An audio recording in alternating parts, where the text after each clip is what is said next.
So it seems as though cyber breaches, cybersecurity is part of our daily conversations. However, it wasn't always this way. In this video, we're going to take a look at how the cyber landscape had changed throughout the years, where it started from kids just hacking for fun in their basements to what we're seeing nowadays, where there are full-blown state-sponsored cyber breaches. So sit back and relax as we take a look at the evolution of cybersecurity. Hey guys, welcome back to the channel. So in today's video, we're going to take a look at how cybersecurity has evolved throughout the years. So what exactly is cybersecurity? So in its most basic sense, cybersecurity deals with the protecting of data, programs, networks, etc. from unauthorized access. And cybersecurity, cybercrime is becoming a problem of epic proportions. In 2023, cybercrime cost 11.5 trillion US dollars, right? And that number is expected to double by the year 2027. So I'd say cybercrime is kind of a big deal. So how did this all start? So one of the first cyber threats to gain mainstream attention was the Morris worm. So the Morris worm was created by a student from Cornell University by the name of Robert Morris, hence the name Morris worm. So according to Robert, his intention was not to be malicious. He was simply creating this program to measure the size of the ARPANET. So the ARPANET was the precursor to what we know as the internet. However, the ARPANET operated in a limited scope. It only connected universities and research institutes at that time. It comprised of approximately 60,000 computers. So really a drop in the bucket compared to what the internet has nowadays. That said, Morris created this program in 1988, and when he launched the program, it actually created a denial of service attack and 10% of the ARPANET computers. So like 6,000 computers were not accessible because of this program, right? And this actually what made this specific cyber threat so unique is that it got mainstream attention, and it was also, I believe, the first felony conviction in the US under the 1986 Computer Fraud and Misuse Act, right? So kind of big deal because it was the first felony conviction, right? So that was really the first cyber threat to gain mainstream attention. Fast forward a few years, and another notable cyber threat was the IoW virus, or the IoW bug. And this was developed by two Filipino students who attended AMA Community College, and this was in 2000, the year 2000. So basically how the IoW virus or bug worked, it was quite clever. It used a bit of social engineering. So it emailed this this file to the recipient, right? And in the subject line of the email was "I love you," right? And in the attachment on that email was a VBS file. Obviously they didn't know what that could do, the potential of that, and it was named "Love Letter for You," right? So obviously you seeing that, I mean nowadays we're a bit wiser, but people seeing that at the time, they're seeing this says "I love you" in the subject, as well as a "Love Letter for You" attachment. Obviously you're thinking to click that to see who's sending this love letter. So it was quite clever of them, right? The a bit of social engineering, and once the person downloaded or ran that VBS code, it basically propagated the worm from there, right? It infected the computer as well as itself propagated the worm, so it would just email out back itself to all the users in that person address book, right? So quite clever, as I said, a bit of social engineering, a bit of technical expertise in terms of creating the virus. But yeah, definitely another noteworthy cyber threat at the time. So in response to these cyber threats, there were cyber tools and technologies to defend against the cyber threats, right? Two popular tools in particular back then was antiviruses and hardware firewall devices. So the antiviruses back then comprised primarily of signature-based antiviruses. So with signature-based antiviruses, these antiviruses would have signatures of commonly known viruses or malicious programs. So it compared like programs you had on your computers or downloaded against this database of signatures, right? If something matched one of those signatures, it would automatically quarantine, block, or delete, based on whatever rules you had set up, right? So that was the way of identifying viruses using a signature-based method, right? Also, there was some heuristic-based antiviruses as well. So basically, this kind of looked a bit deeper than the signature-based. It specifically looked at patterns, the behavior of the virus, of the program itself. Did it look like a known virus from the past? If it did, then it would similarly block, quarantine, whatever the virus, right? These were great back then, because there wasn't much. But, looking in hindsight, we could see their limitations. If, for instance, there was something that didn't match that signature or didn't match the pattern, it would obviously be able to infect the computer. Next up, there were the hardware firewall devices. So these firewall devices would basically sit at the edge of the user's or the organization's network and connected the internal network to the internet, right? So it would basically inspect traffic as it flowed from the internal network to the internet and vice versa. And it would block and allow traffic based on whatever policies you had set up there. Yeah, so the first generation firewalls basically were pretty basic. They were like just packet forwarders. They worked on using the criteria of IP addresses as well as port numbers, right? So based on your IP address and port number, it would either deny or allow the traffic. And they were called stateless firewalls, right? It was really just forwarding and forwarded packets based on the IP addresses and port numbers. Then we had the second generation firewalls. These were stateful firewalls. So these worked a bit different. They were a bit step up from the regular traditional packet forwarding firewalls. They actually once they would allow sessions and connections based on if you had previously established that connection, right? So let's say, for instance, you already had a TCP 80 connection established to an IP address, right? It wouldn't necessarily inspect your that traffic if it's coming from the same recipient again to that IP address. It will basically allow anything into that connection stream, right? So that's why it's called stateful, right? It would basically inspect the states of the various connections, various sections, and allow or block traffic based on that criteria. So fast forward to the mid 2000s, right? We started to see these cyber criminals had to step up their games. Before, they were just targeting regular, residential customers, as the case would be. But now we starting to see them flex their muscles, and they're basically targeting enterprises, large corporations.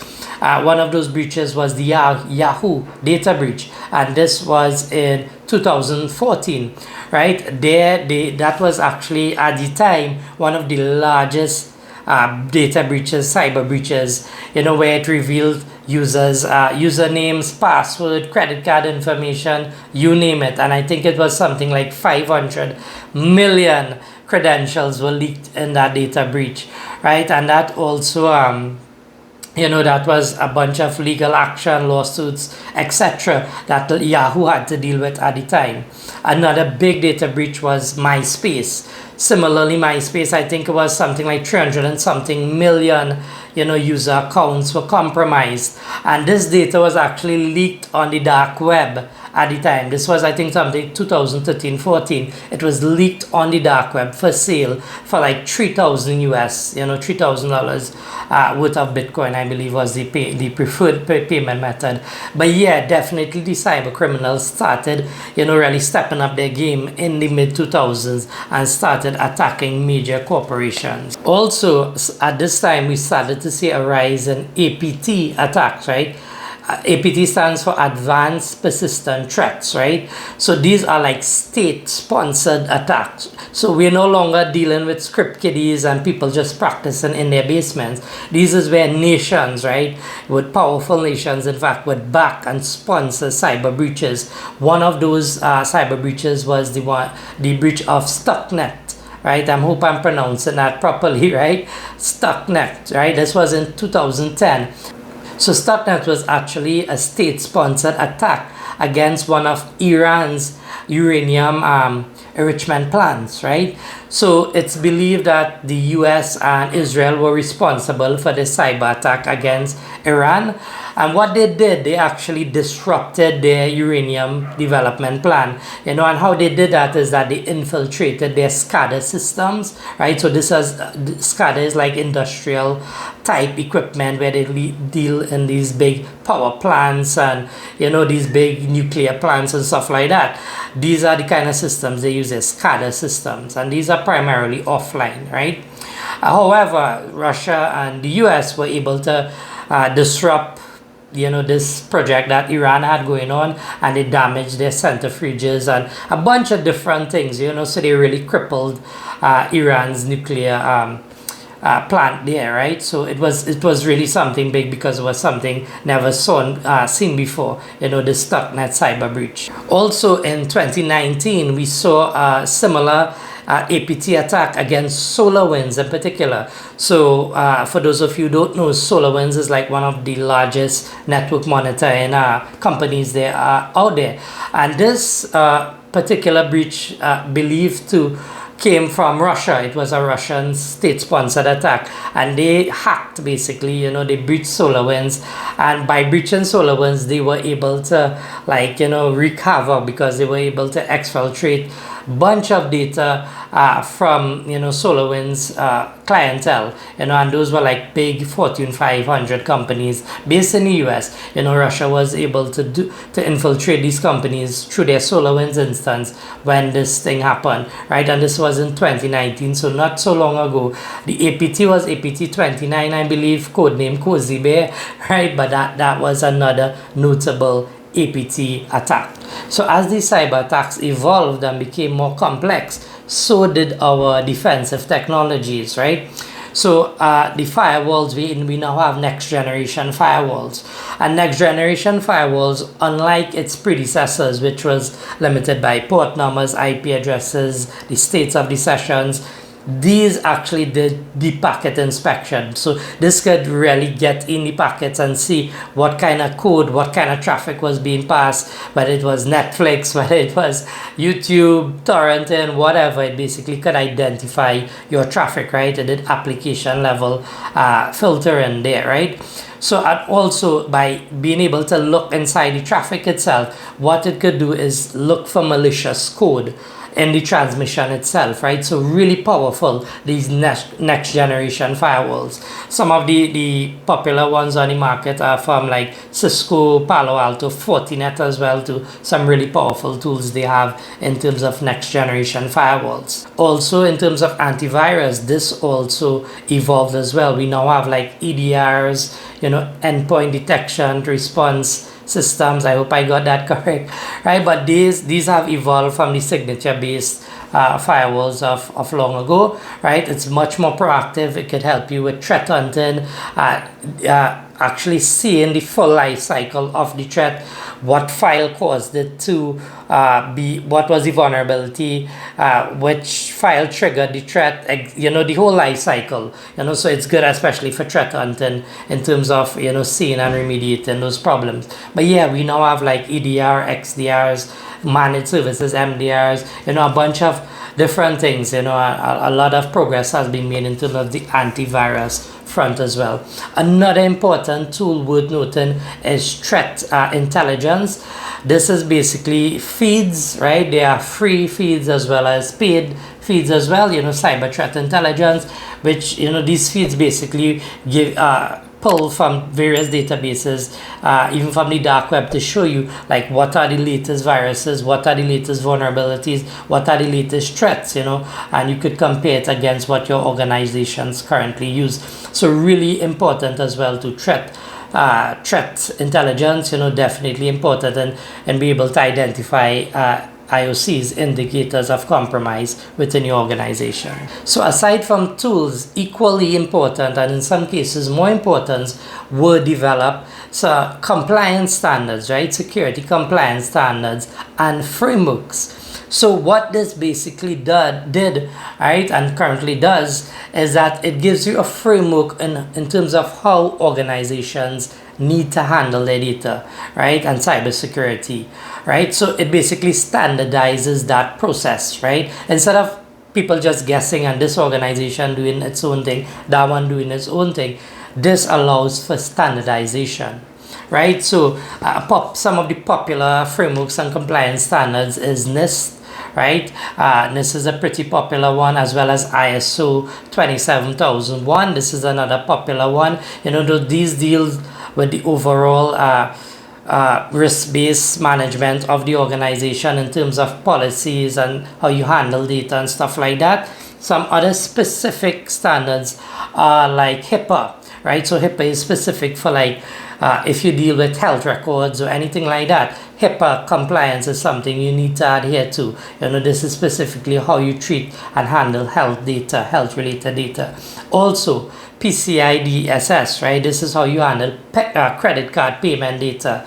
So these are specific compliance and frameworks that you need to have and keep in check if you handle specific data. Similarly, GDPR speaks to how you handle data in Europe, right? So these data and compliance standards are also a great tool in the security toolkit to enable us to better be able to understand and manage our cybersecurity and data infrastructure. So I know I've been speaking a lot about organization, enterprises, etc. However, in the residential space, there has also been some increased security concerns. One particular type of technology is that of IoT, Internet of Things.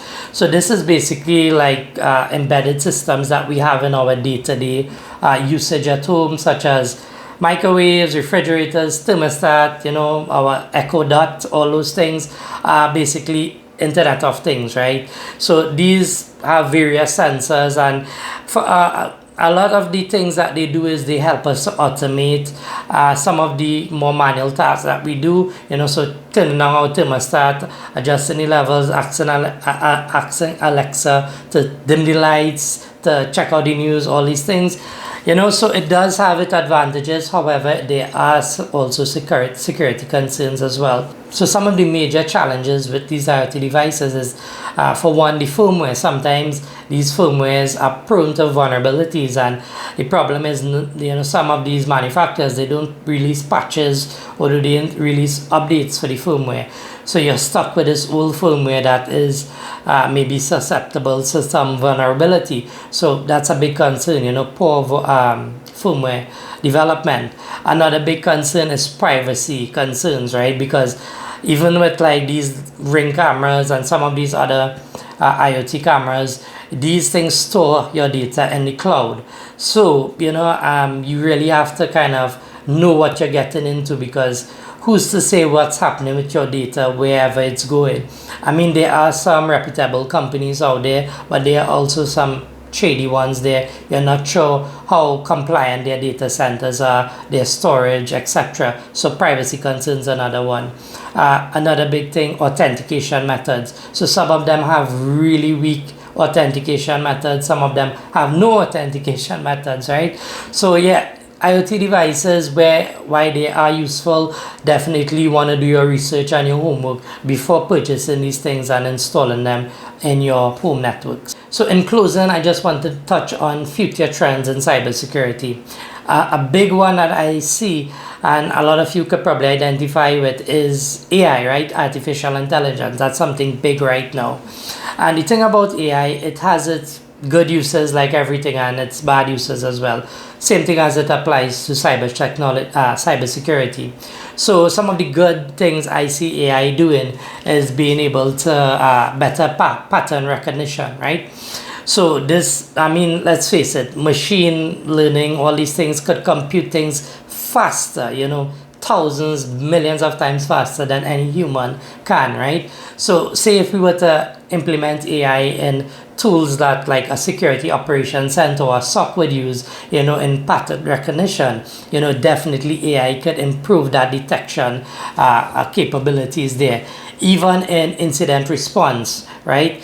So normally we would have to have a team of people being able to identify incidents, responding to them. We could basically automate those things with AI as well. If we were to train AI properly, based on a good amount of data, we could essentially have an AI platform doing that whole incident response scenario for us. Obviously, we probably have our human checks in place, but yeah, incident response, I definitely see AI being able to substantially improve that area in cybersecurity. So on the flip side of that now, AI can actually be used to do nefarious things as well, right? One of the things it could do is phishing campaigns, right? So generative AI could basically script phishing campaigns, make it specific to users, based on their country, based on, how their language is spoken and stuff like that. Instead of hackers having to craft these phishing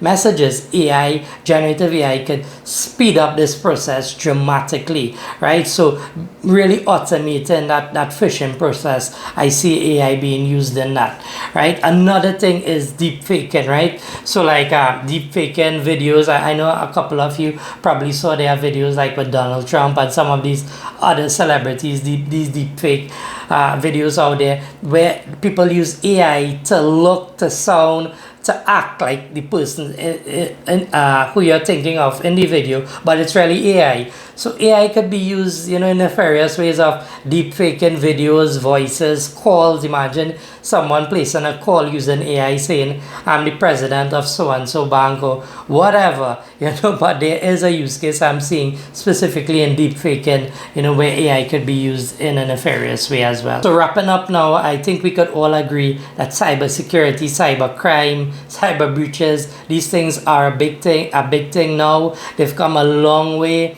and they still have a long way to go, I suspect. They're not going anywhere anytime soon. That said, I just wanted to give you a few tips that you could use to help, strengthen your defenses, against these cyber attacks, right? So one big thing I would say for organizations in particular is to conduct a comprehensive risk assessment. So sometimes the mistake a lot of organizations make, they just throw things at their cybersecurity plans, or at prevention plans, right? They throw firewalls, they throw EDRs, MDRs, throw a bunch of technology without really understanding their true risk, right? So I would say first start with a proper risk analysis of your organization, because each organization is different, each one has different risks. So start with a proper risk assessment. If you don't have the internal expertise to do it, there's a lot of third-party companies that could do that for you.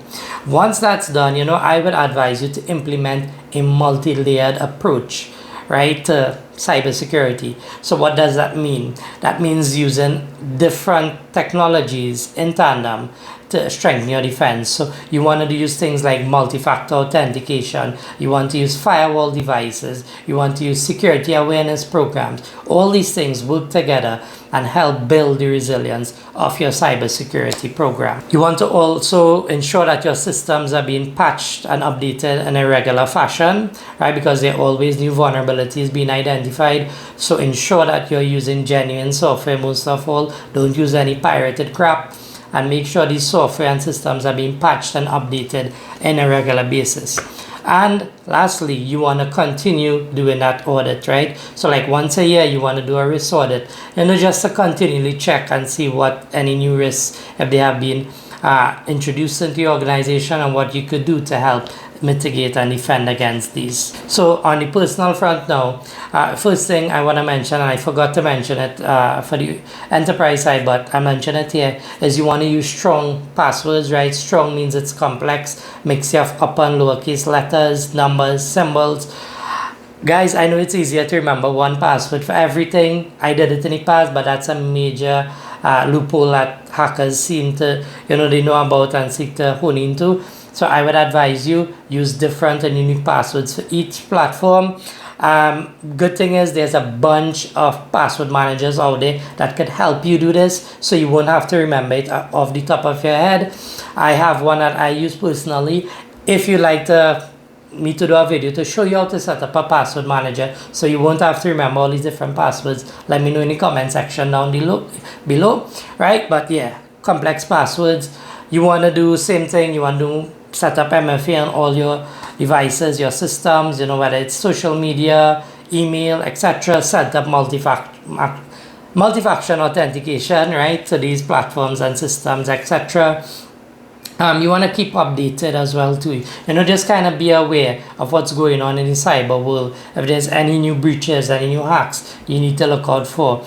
A pretty digestible platform that I subscribe to is Bleeping Computers. They make things kind of digestible where the average person could understand. So subscribe to any, it doesn't have to be that, but subscribe to some cyber threat platform, or channel, or whatever you want to call it, that will give you that kind of info, what's out there and what you need to be mindful of. Also, you want to try to use secure Wi-Fi. I know it's tempting to use Wi-Fi in these coffee shops, airports, etc. However, these things are risky and you stand the threat of being hacked when you do that. What you could do if you want to use those things, those public Wi-Fis, get a good VPN, right? The VPN will encrypt your data and provide additional level of security there. If you're looking for a good VPN solution, I use Surfshark. It's been working great for me, and it's literally pennies on the dollars. If you're interested in signing up for them, I have a link in the video description. Feel free to check it out. You'd get a discount once you use that link. But yeah, use a VPN if you're going to use public Wi-Fi. Lastly, you need to be mindful of phishing scams. So all those emails people are sending you, you're seeing in your inbox or in your spam folder where they have $1 million to send for you, or you won the lottery or stuff like that. Be mindful, those most likely are phishing scams. You don't want to click any of those links. If something urges you to change your password, your bank, or anything like that, don't do it, guys. Don't do it. If your bank wants you to change your password, they will send an official email from their particular domain, or they'll find a way to contact you, right? But yeah, beware of phishing scams, because it usually tops the chart in terms of breaches. Phishing is at the top of the list of how people get hacked by just simply opening an email. So guys, this video actually is longer than I anticipated. I'm so sorry about that. I did not mean for it to be so long, but I do hope you got some value from it, right? If you did, please let me know in the comment section down below. I'm always interested in hearing what feedback from you guys, whether it's good or bad. Also, if you like this kind of content, cybersecurity, computer networking, system administration, or just technology in general, why not consider subscribing to the channel? I'd really appreciate it. Also, give the video a big thumbs up. It really helps with the whole YouTube algorithm and stuff like that. Also, I have a blog that I recently started. So if you prefer reading about this stuff, feel free to head over to my blog, where you could see, the written form of this video. So that brings me to the end of this video. As always, thanks again for viewing, and I'll see you on the next one.